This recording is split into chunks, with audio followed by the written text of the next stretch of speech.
Hello, people. Finished a book. Verdun.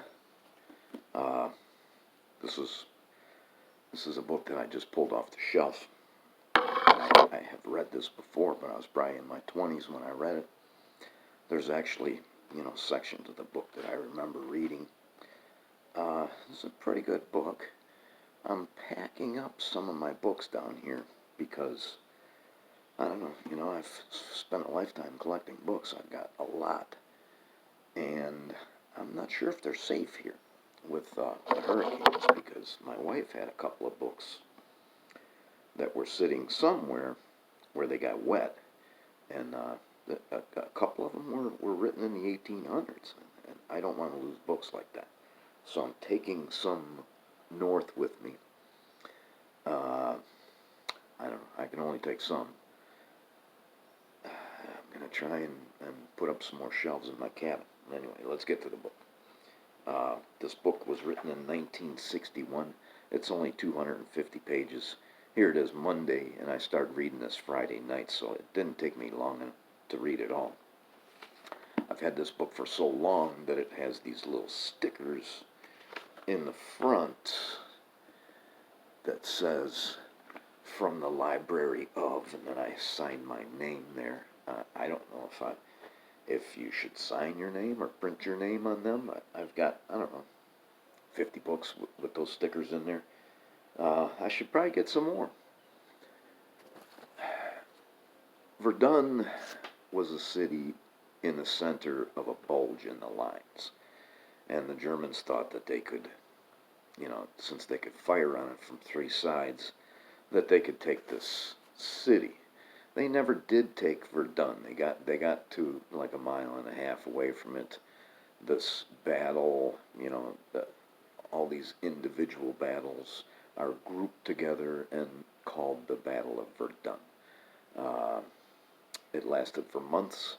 It ended up with a French counteroffensive, and the French counteroffensive pretty much retook all the ground that the Germans took.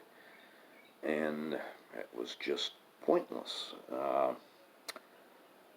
Before the Battle of Verdun was even finished, the Battle of the Somme began, and that was a combined French and British offensive. And that probably went the same way. I have a book called The Somme. The keys to the city of Verdun was the Fort Dumont, and I'm probably not pronouncing that correctly. Fort Dumont ended up changing hands, and I'll talk a little bit more about Dumont here in a minute. But the artillery preparations for the German offensive and for the later French offensive are just incredible. What that does to the ground, what it does to the defending troops, it's just incredible. And I marked a couple of things. I don't have a lot to read here, but I got a little bit. This is one of the things that I have remembered for 40 years out of this book. 38. The style of writing is very good in this book. There's a little bit of dialogue on the pages. Much of it is imagined dialogue. So that helps to read something very quickly. When there's dialogue on the page, you just zip right through it. It was nearly 7:15, and in the forest the almost horizontal rays of the rising sun shed a rosy glow over the snow-covered branches. Even the smallest twig had its coating of snow. Then something happened. Before even the slightest noise, before the whole northeast horizon began to crackle, the soldiers saw the snow on the branches quiver and fall. Before it had time to reach the ground, a stifling sensation shot through their breasts. A few minutes later, General Passaga hastily scribbled in his diary, "Through the earthen floor of my shelter I can detect an incessant rumble of drums, punctuated by the pounding of big basses." and that was the beginning of the German bombardment. Throughout the whole battle, the Germans held an edge, and they had a preponderance of artillery.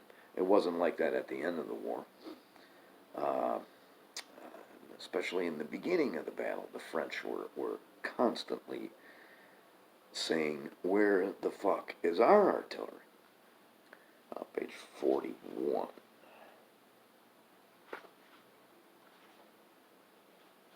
Second paragraph. The examination of written accounts, together with the testimony that I have gathered from a few survivors, proves that the great majority of men submitted to this hail of fire had few and fragmentary thoughts. I'm still alive. I'm going to die. I'm in pain. I'm going to choke. God forgive and protect me. There were more acts of contrition than one might expect.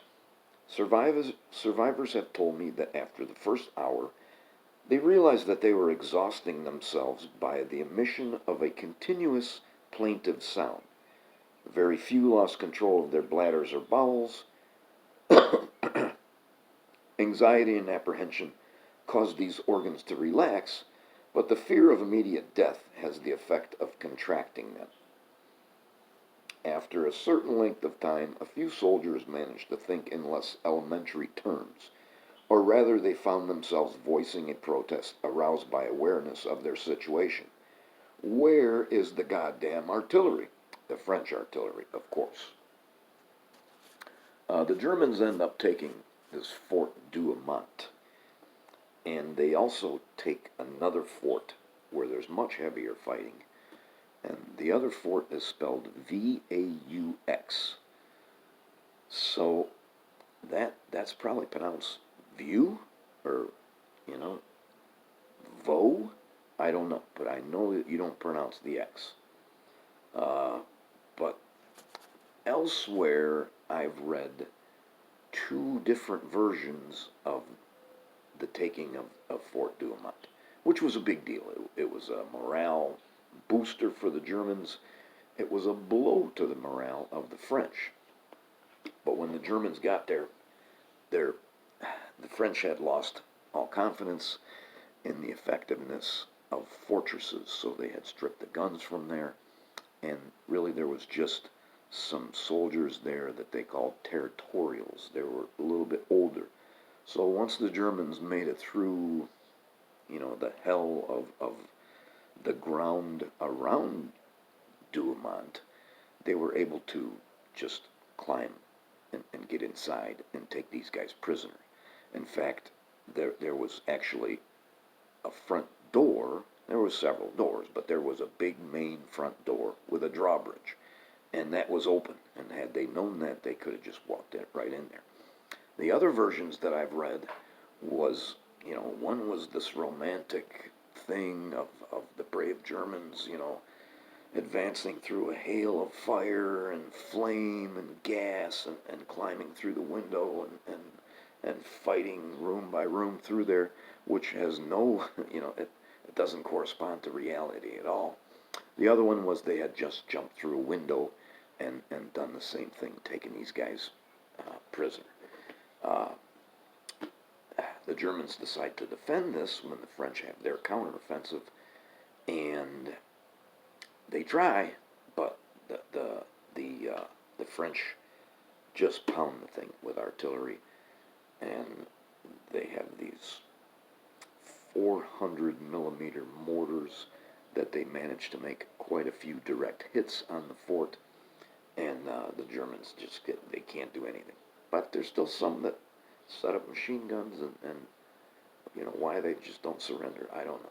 There's still some Germans that try to defend the place, but the French do take it. And I have one more thing to read here, the second paragraph, page 231. And I don't think I'm going to read all of this paragraph because they kind of try to contrast. They try to contrast the Battle of Verdun with Hiroshima, and I do not agree. I don't think you can compare the two. The memory that has remained most intense among those who lived through the summer of 1916 at Verdun is expressed in a single crude word: putrefaction. We all had on us the stench of dead bodies.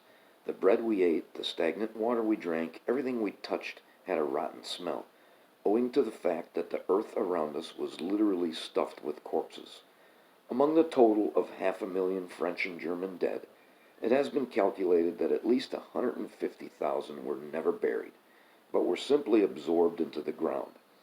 In these summer months, the putrefaction of the Verdun battlefield reached a climax. It was as bad as the infamous hill of Vauquois in the earlier months of the war. No such state of things ever existed in any other war, before or since, nor is it likely to reproduce itself.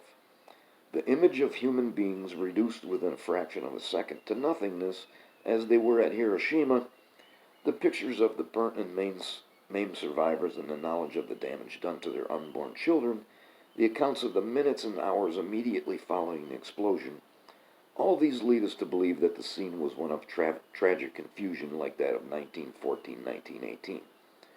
But in all history, there is no other example of a war waged for so long a time over such a small area covered with the multitudes of the dead. Within the framework of this war, Verdun marks a climax. That's it. Thanks for watching. I just finished this minutes ago, so I am not into something else. And like I say, I'm packing up books, and I don't know what I'm doing here with my books. I still have some that I have yet to read.